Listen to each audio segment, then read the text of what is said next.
जी बिल्कुल प्रतिमा, प्रधानमंत्री नरेंद्र मोदी यहाँ से निकल चुके हैं और उनका काफिला आप यहाँ तस्वीरों में देख सकते हैं।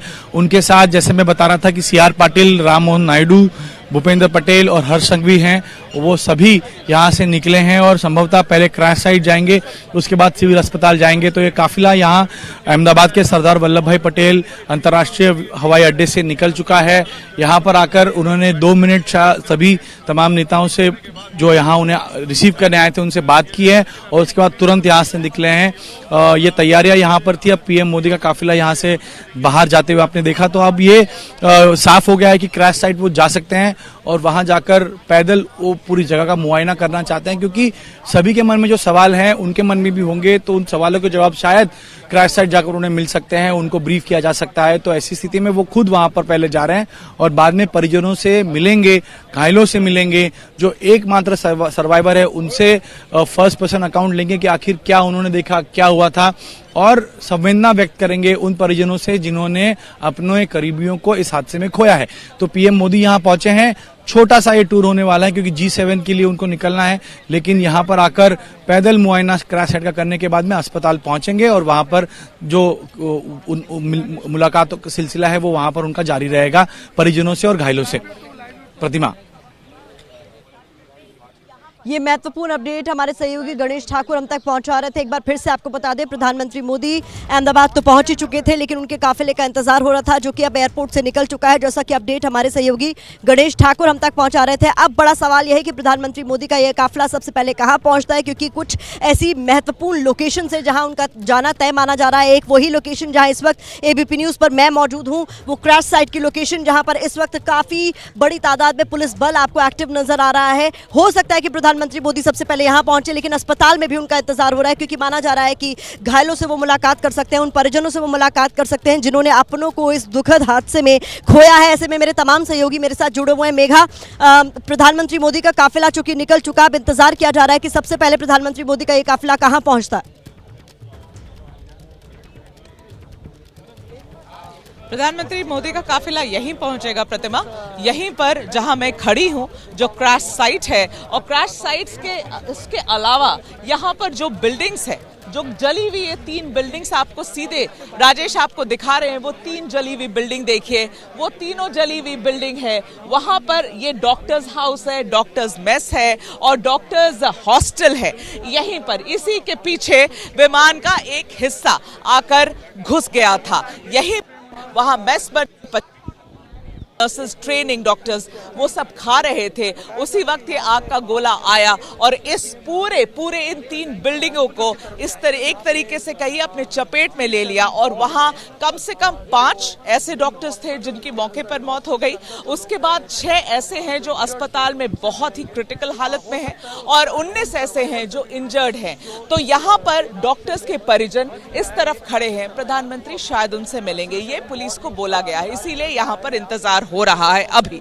उसके बाद प्रधानमंत्री जी जाएंगे जब सिविल अस्पताल, जहां मैक्सिमम विक्टिम्स वहीं पर हैं, उसके परिजन भी वहीं पर हैं, DNA सैंपलिंग भी वहीं पर हो रही है। ये सरकारी अस्पताल है तो DNA सैंपलिंग वहीं पर होगी। इसीलिए जो परिवार वाले आ रहे हैं, दूर दूर से आ रहे हैं। देखिए, नागपुर से हमने कहानी दिखाई, जयपुर से हमने कहानी दिखाई, थाने से हमने कहानी दिखाई, आगरा से हमने कहानी दिखाई, तो आप समझ सकते हैं। और इसके अलावा जब UK से, जब लंदन से या UK के अलग अलग इलाकों से जब लोग आएंगे, अहमदाबाद में लैंड करेंगे, तो यहीं सिविल अस्पताल में पहले अपनी DNA सैंपलिंग के लिए जाएंगे, उसके बाद पार्थिव शरीर उनको हैंडओवर किया जाएगा। तो प्रधानमंत्री जी के लिए 2 चीज यहाँ पर बहुत महत्वपूर्ण है।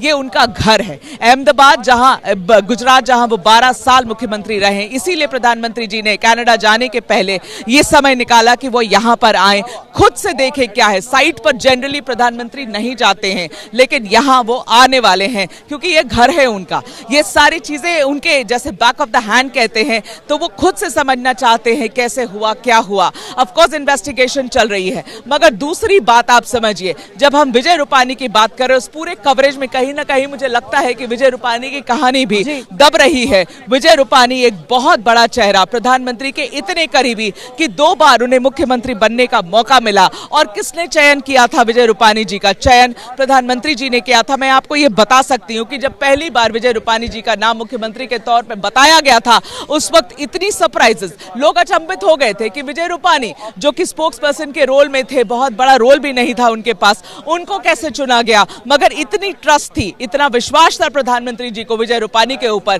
कि प्रधानमंत्री जी ने यह दायित्व दिया उनको कुर्सी पे बैठने का, यहां गुजरात के मुख्यमंत्री के कुर्सी पे बैठने का, एक नहीं दो बार। तो विजय रूपानी जी के परिवार से मिलना तो उनके लिए, वो मुझे एक तरीके से आपको समझाऊं कि दिल के बड़े करीब थे। कुछ नेता प्रधानमंत्री के बड़े करीबी थे, उनमें से एक विजय रूपानी जी थे जो गुजरात से थे। अब ये उनके परिजन से तो वो मिलेंगे ही मिलेंगे। उसके बाद भारतीय जनता पार्टी क्या उनके फ्यूनरल की क्या तैयारी करती, यही होगा। मेघा, ये अनफॉर्चुनेट जरूर है, ये बहुत अनफॉर्चुनेट है, एक बहुत बड़ा लॉस भी है, क्योंकि गुजरात के पूर्व मुख्यमंत्री रहे विजय रूपानी और जिस तरीके का व्यक्तित्व उनका है वो इस बात से कहीं ना कहीं प्रूफ हो जाता है कि जिस तरीके से उन्हें याद किया गया, उनकी निधन की खबर जैसे ही सामने आई, पक्ष के नेताओं विपक्ष के नेताओं सभी ने उनको विनम्र श्रद्धांजलि देते हुए अपना पर्सनल एक्सपीरियंस, जो पर्सनल रैपो उनके साथ तमाम नेताओं का था, वो उन्होंने शेयर किया। और ये दुखद है, अनफॉर्चुनेट है, लेकिन कल से ही एबीपी न्यूज़ लगातार अपने दर्शकों को इस खबर के बारे में बता रहा है कि विजय रूपानी उस प्लेन में मौजूद थे। हालांकि हम लोग आखिरी वक्त तक उम्मीद कर रहे थे कि ये बात सच ना हो कि एयर इंडिया का ये विमान क्रैश हो गया जिसमें 242 लोग सवार थे, उसमें से एक विजय रूपानी भी थे, लेकिन ये बात सच है। ये अनएक्सेप्टेबल अभी भी लग रहा है, अनबिलीवेबल अभी भी लग रहा है, लेकिन ये सच है। लेकिन इस बीच कुछ अपडेट्स आपको बताते चले और मैं अपनी सहयोगी पिंकी का रुख करूंगी जो सिविल अस्पताल में है। प्रधानमंत्री मोदी का काफिला रवाना हो चुका है और इंतजार किया जा रहा है कि वो कहां पहुंचते हैं। सबसे पहले माना जा रहा है कि क्रैश साइट पर भी पहुंच सकते हैं, इसके अलावा वो सिविल अस्पताल जा सकते हैं। लेकिन मेरे सहयोगी मृत्युंजय का मैं रुख करना चाहूंगी। मृत्युंजय, कल तक जिस इलाके में मीडिया की एंट्री अलाउड थी, आज वहां पर उस पूरे इलाके को कॉर्डन ऑफ कर दिया गया है। मीडिया को एक हिस्से पे रोक दिया गया है, लेकिन दूसरा हिस्सा जहां पर पैदल भी किसी की एंट्री अलाउड नहीं है। माना जा रहा है कि प्रधानमंत्री मोदी वहीं से उस क्रैश साइट का दौरा कर सकते हैं। आपके पास क्या कुछ डिटेल्स है?